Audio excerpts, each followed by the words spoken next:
Amados irmãos, a paz do Senhor, que alegria, aqui Pastor Gedeon Júnior, e uma alegria muito grande estarmos juntos. Hoje, continuando a introdução ao querido livro de Números, nós que vimos ontem que números é realmente muito mais do que números, hoje nós vamos ver como estudar este amado livro. Ou seja, como didaticamente aproveitar o máximo possível deste livro. Então vamos juntos? Continuamos a série de introduções a este livro maravilhoso. E eu quero agradecer a Deus pela rica oportunidade de compartilhar com você a palavra dele. Quero agradecer a nossa pastora presidente Luíde Ramos pela confiança, pelo ministério, pela confiança, e a você por estarmos juntos. Você depositando o seu rico tempo neste projeto que, creio, veio do coração de Deus para nos abençoar. Muito bem. Então, quando olhamos para o livro de Números, é fundamental entender que é possível estudá-lo, sim, através de três grandes divisões. Em primeiro lugar, três grandes divisões. Primeiramente, você pode estudar os 10 primeiros capítulos, porque todos eles se perpassam ali no Monte Sinai, onde Deus prepara o seu povo para simplesmente levá-lo à conquista da terra prometida. Então, do capítulo 1 ao capítulo 10, você tem o povo no Monte Sinai sendo literalmente preparado para alcançar a terra prometida. É a preparação final de um povo que tinha acabado de ser literalmente levado de mão forte da antiga escravidão e que agora, após 2 anos, estava sendo instruído nos detalhes finais para a conquista da terra prometida. Então, do capítulo 1 ao capítulo 10, nós temos exatamente um povo que está no Monte Sinai sendo preparado por Deus para a grande conquista da terra prometida. A segunda divisão natural do nosso querido livro, de todo este enredo fantástico, é exatamente no fato de que, infelizmente, o povo não confia em Deus. O povo sai do Sinai, o povo anda e o povo chega a Cádiz Barneia. Ou seja, a Bíblia diz que em 20 dias eles saem do Sinai, chegam a Cádiz e, infelizmente, ali o povo não confia em Deus. E aí, uma segunda classificação natural. Nós poderíamos seguir outra classificação, várias existem, mas eu creio que didaticamente fica mais simples estudarmos esse livro sob essa luz. E aí, em Cádiz, você tem todos os acontecimentos terríveis e difíceis que vão do capítulo 11 até o capítulo 16. Em Cádiz, este povo infelizmente não confia em Deus, esse povo murmura, esse povo rebela-se e simplesmente esse povo agora vai passar 38 anos no deserto, porque Deus resolve punir aquele povo e Deus resolve dizer: estes que não acreditam simplesmente vão morrer no deserto. E os filhos deles vão viver a ponto de ver eu Todo-Poderoso fazê-los entrar na terra prometida. Então, do capítulo 1 até o querido capítulo 10, você tem um Deus que está preparando o seu povo para entrar na terra prometida. Infelizmente, do capítulo 11 até o capítulo 16, você vê um povo medroso, rebelde, absolutamente incrédulo. Sim, a incredulidade é a marca tenaz e terrível desse povo e que infelizmente os faz não crer nas promessas de Deus e receber o justo juízo do justo juiz. Agora, o que eu acho lindo é que, graças ao bom Deus, Números não termina no capítulo 16. Números continua agora do capítulo 17 até o 36. E, meus amados irmãos, uma nova geração se levanta. Uma nova geração se levanta, tanto que no capítulo 26 existe uma nova contagem. Há uma nova contagem. E Deus persevera com aquele povo difícil, de terrível serviço, dura serviço, e Deus persevera. Apesar do terrível, pecado contínuo que aquele povo, Deus persevera, capacita-os e simplesmente o texto termina nos mostrando que uma nova geração se levanta e as primeiras conquistas de toda a terra são realizadas e Deus abençoa o seu povo. Deus abençoa o seu povo. Então, se ontem nós vimos que Números é muito mais que Números é algo muito sério, que o livro de Números representa literalmente aquilo que o povo de Deus depois passaria até chegar na verdadeira Canaã, hoje nós estamos vendo como estudar o livro de Números. E dividimos, sim, o livro de Números em 3 grandes partes. Do capítulo 1 ao capítulo 10, no Monte Sinai, Deus preparando o povo para o grande dia da conquista. Infelizmente, do capítulo 11 até o capítulo de número 16, esse povo teima na incredulidade e esse povo recebe o justo juízo do justo juiz de não entrar na terra. Mas Deus é Deus de promessas. Deus é Deus de promessas e que cumpre a sua palavra. E ele tinha dito a Abraão, a Jacó, a Isaac, que iria multiplicar grandemente aquela geração e que iria retirá-los da escravidão e iria colocar na terra que ele tinha prometido dar a Abraão. E tinha confirmado a promessa a Isaac, depois a Jacó. E Deus que é Deus de promessa, Deus de milagre, Deus de palavra, Deus que é simplesmente Deus e não homem para que minta. Ele pega essa nova geração e a partir do capítulo 17, mesmo com os erros, existe uma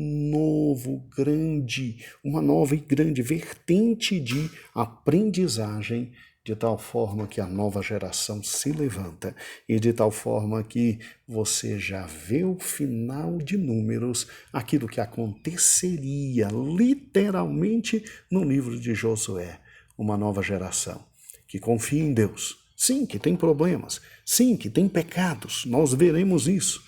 Não há geração que não peque, não há geração que simplesmente passe incólume por esta vida, mas uma geração forte, liderada também por um homem forte, que também crê em Deus e que vai, ali no livro de Josué, completando o livro de Números, simplesmente alcançar a terra prometida, mas parte da terra prometida já é conquistada, literalmente, ali no final do capítulo de número 21, 22, 23, 24, 25, 26. Ou seja, grande porção da terra, 21 não, irmãos, a partir do capítulo 31 em diante, grande parte da porção da terra é conquistada e o Senhor já vai cumprindo a sua gloriosa promessa. E o que eu acho interessante é que quando nós pensamos no Números, no livro de Números, sobre essa ênfase, é interessante, fica até mais fácil de ler. Se não, vejamos. Se você pensa em Números, capítulo 1 até o capítulo 10, Geograficamente nós estamos aonde? No Monte Sinai. E ali Deus prepara o seu povo para conquistar a terra. Sim, um povo que tinha acabado de sair da escravidão, um povo que tinha literalmente acabado de sair e ver todas as grandes maravilhas de Deus, um povo que tinha visto absolutamente impossível acontecer, como um mar se abrir, um povo que tinha preparado todo um tabernáculo, um povo que tinha visto a glória de Deus se manifestar, e esse povo agora estava sendo preparado. Veja que interessante. Deus prepara o povo, literalmente, em primeiro lugar, dando-lhe a noção de organização militar. Daí o capítulo 1 todo, daí o capítulo 2 todo. Segundo lugar, Deus os instrui no tocante à sua presença e à pureza que eles deveriam ter. Daí o capítulo 4, o capítulo 5, o capítulo 6. Deus concede sacerdote a eles. Concede sacerdotes. Deus ensina sobre a sua presença, principalmente ali no capítulo 6 e no capítulo 9 e 10. Aquele povo estava preparado para literalmente entrar na terra de Canaã. Pense comigo, o que faltava a esse povo? Com certeza absolutamente nada, era só confiar em Deus e entrar na terra. Entrar na terra. Moisés, o grande libertador, estava ali. Ele era um símbolo daquilo que depois seria Jesus Cristo. Arão, o sumo sacerdote, ali estava. Seus filhos ali estavam. Deus então os coloca em posição grandiosa.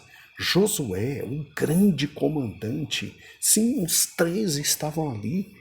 O que era confiar em Deus, que já tinha feito absolutamente tudo.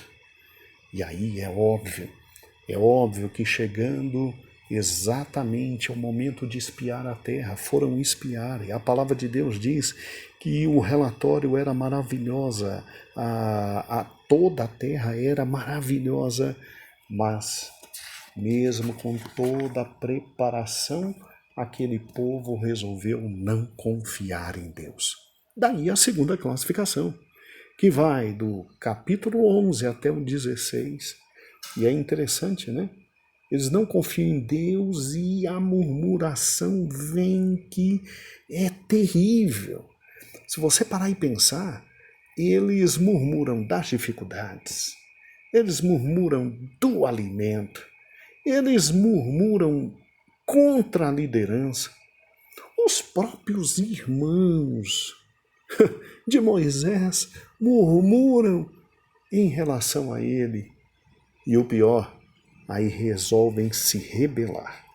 Quando você pega Levítico e você vê as leis referentes à seriedade das autoridades, você entende quão terrível foi o pecado. O pecado literalmente descrito em Números capítulo 13, capítulo 14, todas as rebeliões. E o resultado é extremamente simples, extremamente simples. Deus pune o povo. Deus pune o povo. Quando a glória de Deus aparece e que eles querem, inclusive até matar Josué e Caleb, que estava tentando animar o povo, quando a glória de Deus aparece, se não é a presença de Moisés, aquele povo tinha literalmente morrido naquele local. Mas Deus disse, olha, vocês não entrarão, não entrarão. E aí um ciclo de 38 anos de muita dureza, muita dificuldade, mas de um Deus, é isso que eu acho fantástico o nosso Deus, de um Deus que não obstante ver toda a loucura daquele povo, ainda tem misericórdia, ainda diz, eu vou pegar os seus filhos, que vocês disseram que iam ser presa na boca deles, e eu vou entrar na terra com os seus filhos, e vocês que chorem, e acabou. Agora, irmãos, é incrível como quando você pega a partir de novo do capítulo 17 até o 36, como Deus reestrutura tudo de novo. Veja que coisa linda. Deus traz de novo instrução, tanto para sacerdotes, quanto a purificação. Deus continua sendo misericordioso, não obstante dos erros e dos pecados, porque essa segunda geração que está muito perto de entrar, ela ainda cai no erro de se misturar com deuses falsos e mulheres absolutamente malignas, e daí todo aquele momento narrativo horrível das serpentes. É interessante como Deus ainda é misericordioso e mesmo sabendo dos erros da segunda geração, ainda concede uma segunda chance, literalmente uma segunda chance, e Deus simplesmente capacita esse povo a entrar na terra prometida. Eu acho linda a parte final de Números, quando eles entram, quando eles conquistam toda a parte oriental. E aí, de repente, os filhos de Rúben e metade da tribo de Manassés vem pedir para Moisés, literalmente, olha, deixa a gente ficar aqui, deixa a gente tomar posse. E aí Moisés diz, espera aí, vocês não vão atravessar não e vão deixar as outras tribos sozinhos? Vocês estão de brincadeira? E eles se comprometem, eles dizem, não, nós vamos atravessar e nós vamos passar e nós vamos conquistar e depois nós voltamos, mas nós queremos deixar aqui já as nossas tendas, nossos filhos, nossas mulheres e tomar posse dessa terra. Irmãos, que coisa maravilhosa. Quando a gente olha para Números sobre essa divisão, a gente vê que Deus é simplesmente maravilhoso. É simplesmente misericordioso e grande em graça. Grande em graça, porque Deus prepara um povo, esse povo se rebela, contudo o Senhor graciosamente persevera com seu povo pecador para que esse povo entre na nova cidade que mana leite e mana mel. Mana leite e mel.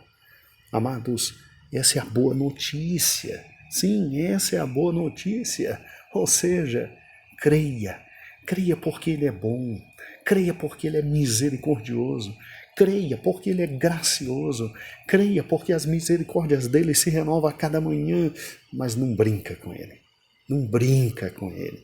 Não brinca com Ele, não brinca porque agora a situação é muito mais séria. Do lado dele, Deus Pai Todo-Poderoso, está Cristo intercedendo, e hoje nós temos o Espírito Santo dentro de nós, coisa que não havia naquele povo no Velho Testamento.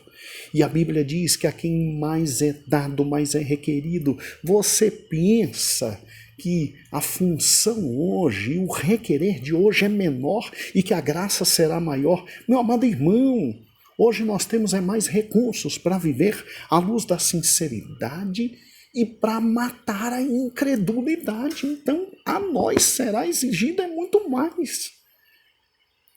Então, cuidado com teu coração, com a tua alma, com teu ser. Sim, Cristo é o remédio oferecido para a segunda geração. Sim, porque daquela vez quando se ergueu a serpente e todo mundo que olhava para a serpente era absolutamente livre do veneno peçonhento, hoje a gente olha para Cristo e a gente fica livre do veneno do pecado. Mas presta atenção, entenda, hoje o Espírito Santo habita em nós, e ai daquele que entristecer o Espírito Santo. Hoje é muito mais sério, muito mais sério. E eu paro e penso, pense comigo, raciocine comigo. Você já pensou tanto que Deus tem investido na minha vida e na tua vida? Eu paro e penso, aquela primeira geração não tinha que simplesmente cair na incredulidade. Você já pensou o quanto Deus investiu naquela primeira geração? Meu Deus, como é que eles caem na incredulidade? Meu amado irmão, Deus tem investido muito em mim e em você. Deus tem dado muito a mim e a você. Deus tem simplesmente, liberalmente nos dado a cada dia o pão, a água, o trigo, o vinho. Deus tem nos dado a roupa, Deus tem nos dado o calçado, Deus tem nos dado sua graça, Deus tem nos dado sua palavra, Deus tem nos dado um ministério que é fiel à palavra dele. E você tem condições de abrir e de ler e de entender, e o que não entender é só mandar pergunta, a gente corre atrás. Você está vendo quanto Deus tem te dado. Então preste atenção, preste atenção. A quem mais é dado, mais é requerido. Então, se nós pararmos e pensarmos, o Senhor tem sido muito bom conosco e não podemos dar o nosso coração à incredulidade, porque esse é o grande tema do nosso querido livro de Números. E eu espero que você não erre. Gravou as 3 divisões? De Números capítulo 1 até o capítulo 10. Deus investe no seu povo. Investe tudo e dá todos os recursos para que esse povo entre na terra. Infelizmente, do capítulo 11 ao 16, nós temos um povo que sai do Sinai, chega em Cádiz e simplesmente se quedam diante da incredulidade. Que coisa horrível, que coisa horrível. E aí não podem entrar na terra. Mas louvado seja o nome do Senhor, porque nós temos, graças a Deus, Números 17 a 36, quando uma nova geração se levanta. E Deus instrui de novo o povo com toda a paciência. Deus dá novas leis ao povo com toda a paciência, com todo amor, com toda calma, com todo carinho. E Deus começa a pegar a nova geração que é contada exatamente em Números capítulo 26. E esta nova geração simplesmente confia em Deus. Entra e já começa a possuir muito da terra. E Números termina dizendo: queremos agora Josué para continuar a história de toda a grande narrativa da vitória de Deus. Então, Números do capítulo 1 ao 10, Deus prepara o povo. Números de 11 a 16, o povo cai em pecado e o povo não confia em Deus e recebe realmente a justa punição. É um povo rebelde, difícil. Mas Números 17 a 36, Deus recomeça, Deus recomeça, Deus recomeça, até que a nova geração se levante e simplesmente tenhamos um novo povo para entrar em Canaã. Meu amado irmão, estude Números assim. Se quiser, já se adiante, já leia, aproveite e leia nesta divisão, nesta visão. E aí você vai ter um aproveitamento muito especial desse livro. Deus te abençoe. Até amanhã com a terceira parte introdutória desse livro. No primeiro grande momento que estivemos juntos, ali no domingo na igreja, nós tivemos a felicidade de ver que Números é muito mais que números. Hoje, nós temos a oportunidade de entender que Números deve ser estudada dividindo-a em 3 grandes partes: preparação, queda, recomeço. Veja que Deus já está expert nisso, né? Deus já está expert nisso. Você se lembra lá do querido livro de Gênesis? Deus dando tudo ao homem e à sua mulher. Aí vem a queda e lá vem o Senhor de novo com um recomeço. Pois é, agora ele recomeça tudo com um povo. E aí lá vem a queda e depois vem o recomeço. E esse povo depois vai cair de novo, numa queda muito profunda. Aí Deus envia seu Filho unigênito para dar à humanidade, não só a esse povo, um novo recomeço. Então, meu irmão, aproveite. Aproveite os recomeços que o Senhor dá e te agarra a eles. E vamos chegar a Canaã celestial. Deus te abençoe. Deus te guarde. O Senhor esteja contigo e até amanhã. A paz do Senhor.